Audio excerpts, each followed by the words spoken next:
Lors d'un dénombrement, il est important de recueillir des données sur toutes les personnes en situation d'itinérance que vous rencontrez, que vous ayez ou non l'occasion de leur parler. Vous ferez face à différentes situations qui nécessiteront l'utilisation de la feuille de contrôle, du sondage court ou du sondage détaillé. Cette vidéo vous explique comment entamer une interaction avec une personne susceptible d'être en situation d'itinérance. Les exemples suivants vous guideront sur la manière d'énumérer ou de sélectionner une personne en fonction de la situation. Situation 1. Vous n'êtes pas en mesure de communiquer avec la personne. Il se peut que vous rencontriez des personnes avec lesquelles vous n'arrivez pas à communiquer. Par exemple, vous pourriez tenter de communiquer avec quelqu'un, mais cette personne vous ignore. Si vous effectuez le dénombrement la nuit et que la personne dort dans un lieu extérieur, vous devez la noter sur la feuille de contrôle, si votre communauté l'utilise.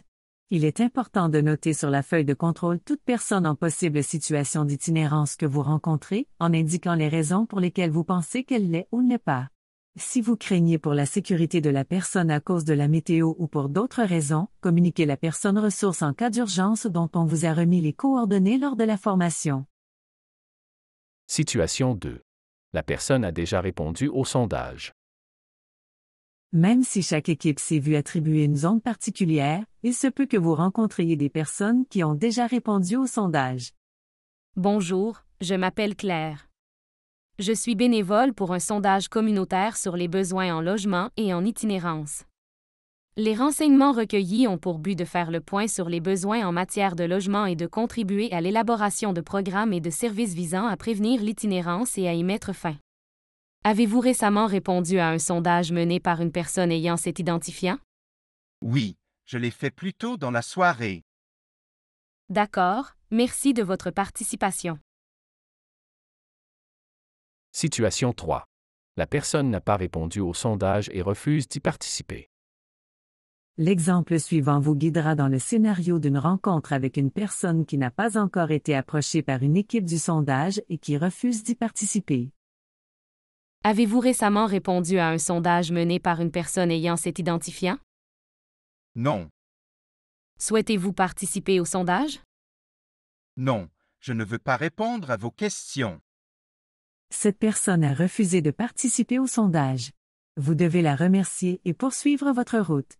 Si vous avez des raisons de penser que cette personne pourrait se trouver en situation d'itinérance, notez-la sur la feuille de contrôle, si votre communauté l'utilise. Veillez à indiquer l'emplacement et les indicateurs d'itinérance que vous avez observés. Situation 4. La personne n'a pas répondu au sondage et accepte d'y participer. Voyons maintenant comment procéder si quelqu'un veut participer au sondage. Avez-vous récemment répondu à un sondage mené par une personne ayant cet identifiant? Non, Souhaitez-vous participer au sondage? oui, d'accord. D'accord, il faut environ 10 à 15 minutes pour répondre à ce sondage. La participation est volontaire et votre nom ne sera pas enregistré. Vous pouvez choisir de passer une question ou de mettre fin au sondage à tout moment. Les résultats contribueront à nous faire mieux comprendre l'itinérance. Ils aideront aussi les chercheurs à améliorer les services communautaires.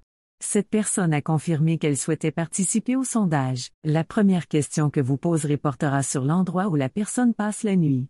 Si la réponse de la personne la rend inadmissible, remerciez-la pour sa participation et poursuivez l'itinéraire qui vous a été assigné. Si la réponse de la personne la rend admissible, continuez avec le reste du sondage et notez les réponses sur le formulaire de sondage ou sur votre appareil mobile, si votre communauté procède à la saisie des données en direct.